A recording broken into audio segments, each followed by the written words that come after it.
Hey guys, welcome back to my channel. So today I am trying out something completely new, and it is the Joah brand makeup. It is considered K-beauty and Korean makeup. So if you guys are interested, keep watching.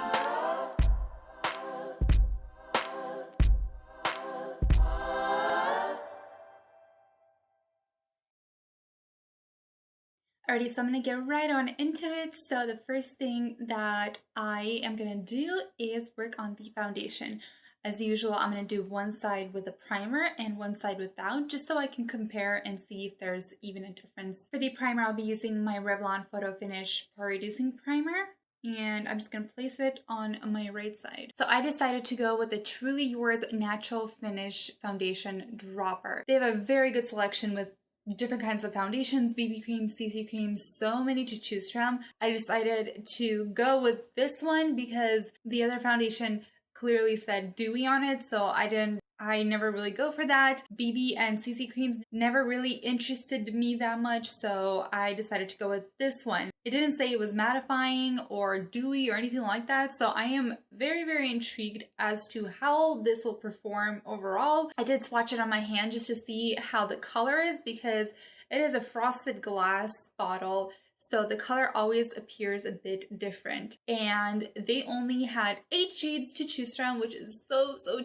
tiny of a selection. So I was very nervous. Thankfully it looked okay on my hand. And the one thing I did notice is it mattified. So I am really intrigued as for if this is maybe a more matte foundation. I'm really hoping, because that would be perfect for me. This foundation retails for $9, which is a very good price for drugstore. Honestly, most of the items I would say range from around $6 to like $15, no more. So it's like right there in that medium range for drugstore. Maybe some are a little bit high, because compared to like Wet n Wild and e.l.f., of course, it's a little more expensive, but nevertheless, it is right in that price range. So I went with the color Natural Beige. The foundation comes in a dropper. As you can see, honestly, I'm not excited about that part. Every other foundation I've ever tried that comes in a dropper never worked for me. The formula would never live up to the expectations.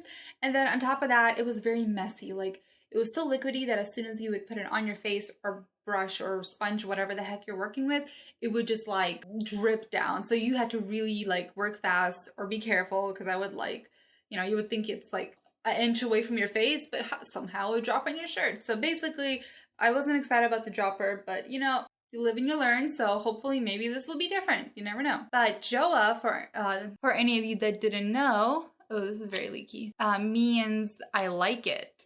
So I thought that was kind of interesting. Yeah, so one thing I did notice though, this does oxidize. So that kind of is not the most exciting thing in the world, but we'll see. Maybe it's not gonna do that this time. Okay, so this kind of dried down really quickly, a little too quickly for my liking. Oh, and I am using my disposable little sponge. One thing I am noticing though is that you do have to work kind of fast with it. It is drying rather quickly. This is not a foundation that you can like take your time and blend out and diddle daddle. This is definitely something that's gonna set. Yeah, this is definitely matte. Like, my forehead is matte right now. Like, I'm touching it and it feels like powder. That's interesting. I mean, I'm not complaining, but then for those people that get it thinking that it is for, because it does say natural finish. That's all it says. It doesn't say it is mattifying. It doesn't say like for what skin type, which sucks. I wish they would say that. All right, so I just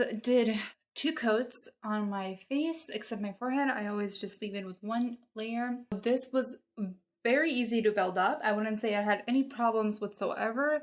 2 layers, and I am happy with the coverage. This is how much I usually try to go for.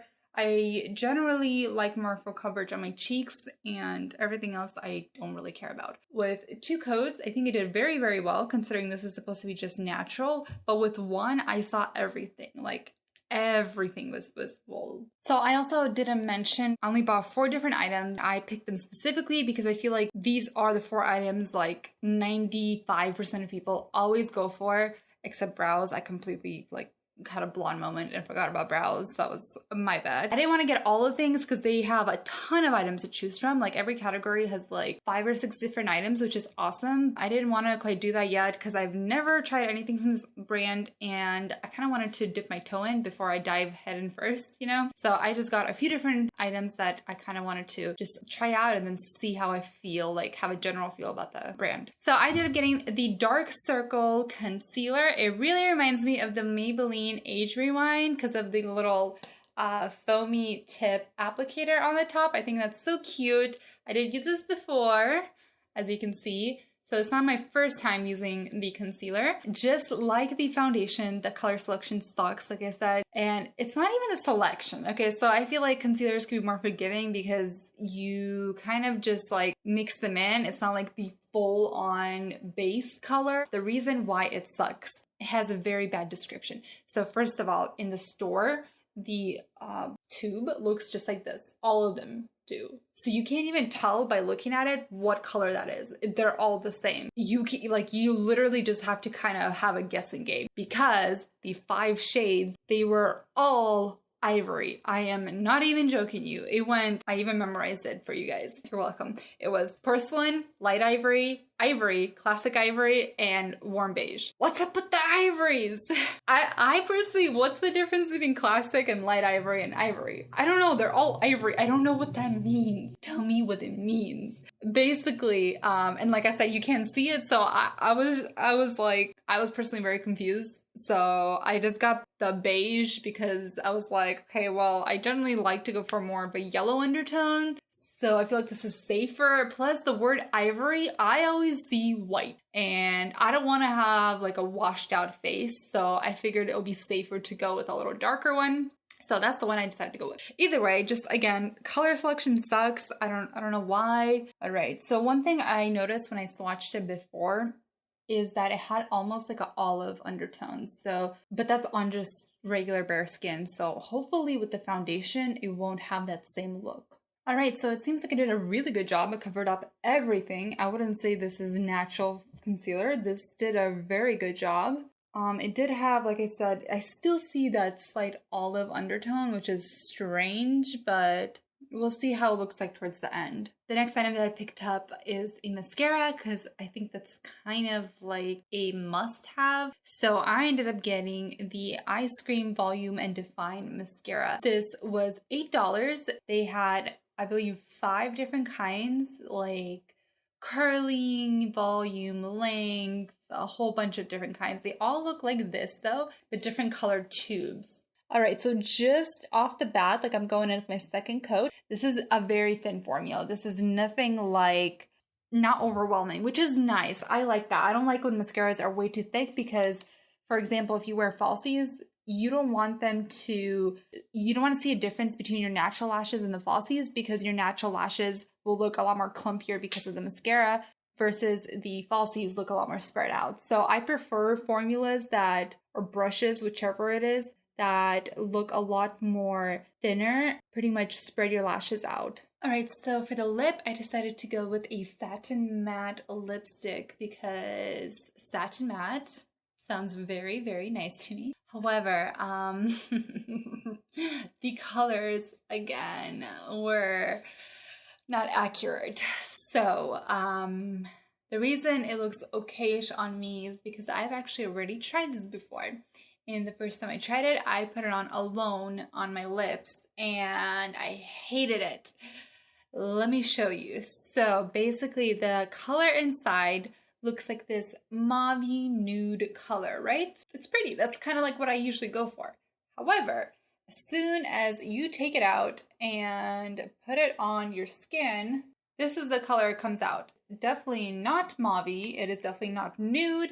It is this bright pinky color. I don't even know if it's like fully visible on camera, but it's definitely nothing like this, like at all. Like I don't think it's noticeable as much on camera, but like I promise, in person, this looks like a bright pink peach. Like no joke. This doesn't look anything like inside the tube. Like when I first put it on, I honestly kind of got mad because I was like, what the heck? This is like not anything like it. And like I said, if it wasn't for the lip liner that I applied first, which if any of you guys are wondering, it is the Ulta Beauty Matte Lip Liner in the Melissa Michelle palette. So with the lip liner, it looks really nice. And I think that's because the lip liner kind of adds color. Without it, this looks just like this kind of like weird Barbie doll color, and it looks ugly on me. Like, I'm not even crazy about this lip color. It's just doable. The formula feels really nice. It's definitely not matte. Like, it's still like, I touched it with my finger and it transferred over. So it's not matte. It does look matte, but it doesn't feel matte. It has that like satin feel, but a matte look. So like if you are wanting a non-transfer proof lipstick, this is definitely not it. However, it does feel good so far. Like, it doesn't feel like my lips are too dry or too thick. It feels good overall. Thoughts and opinions.